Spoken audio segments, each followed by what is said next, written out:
What's up, you guys? Okay, so I get a lot of questions about how I actually hang the strands onto the hook on my rack. And I know I haven't made a waist bead video in a long time, so I'm making one for you guys today. So this is what the actual hook looks like. You can find them in literally anywhere: Walmart, Target, maybe Kroger. I got these from Ollie's, which is like a discount store. Got a pack of 12 for like $2, and I'm pretty sure they're about the same anywhere. So this is when it's like unlatched. This is when it is latched. It's a shower curtain hook, so that's all it is. And take one of these strands. All I do is, usually the hook is already on there and I'll just hook the string on, but for all intents and purposes, literally just drop it on, hang it like that, and the hook is still open. I put it on here and I close it. Ta-da! And it's up there.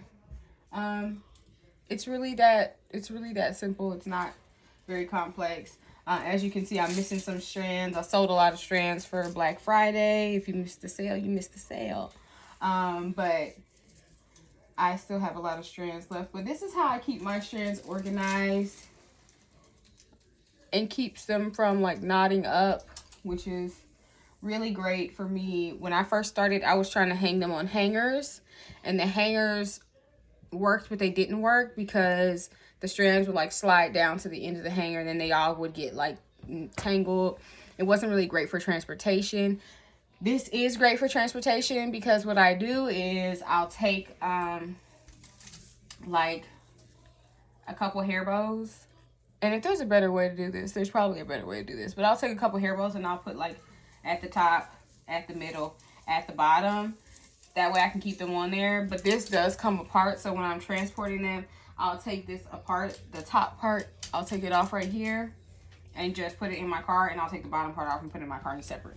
But I do wrap hair bows around these to keep them together so that they don't come loose, or so that they don't get tangled up. And that way when I get there, I just slide those hair bows off just like you would a ponytail. And voila, all of the strands are ready to be displayed. And I put the thing back together. It's really easy. But that's all. That's how I do that. And I don't think I have any other questions that went unanswered that I saw in my comments. But oh, somebody did ask me what size string I use. And I'm looking for the string. I thought I had some around me, but I don't. I will comment back to you on the size because I don't know the exact size off the top of my head. I just know it's like 250 yards worth of string.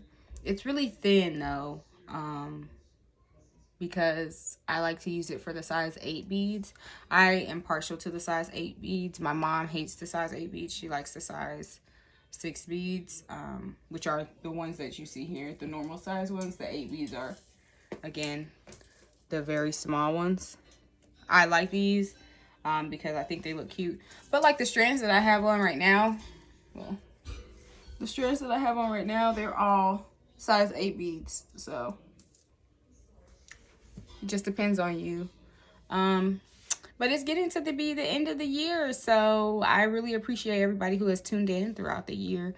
Next year, in 2021, I'm going to start adding more visuals from my podcast onto this channel. So those of you who don't necessarily tune in on Spotify, Apple Podcasts, or Google Podcasts, you will be able to see them on YouTube, which is cool, and it'll be fun. I'm going to try and be consistent. I know I'm not very consistent, but I do try to respond in the comments a lot more than I actually do through video.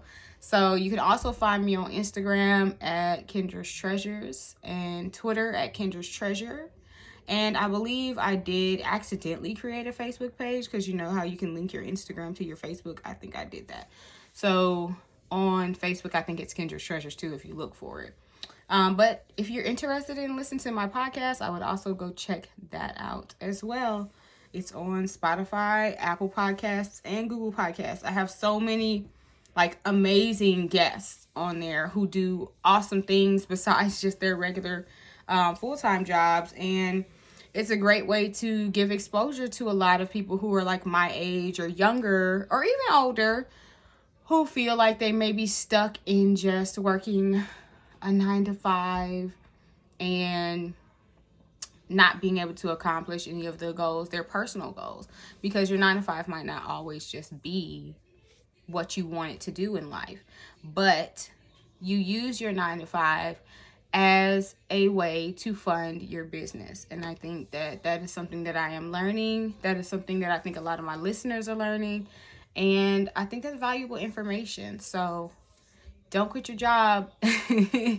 Just keep working and keep grinding. And listen to my podcast. There are so many inspirational young adults who are on there, who come on and speak. And then at the end of this month, I am having a tax attorney, an interview I did with a tax attorney, and she's giving everybody the information that they need so that they do not get in trouble with the IRS, because you do not want to do that. So make sure you check out the podcast. If you have any questions, if it's something that's going to be a long response, I'll respond to it in video. If it's something that's going to be a short response, I'll probably just write it in the comments like I have been doing. But go follow me on Instagram. I'm way more active on there. All right. Thank you.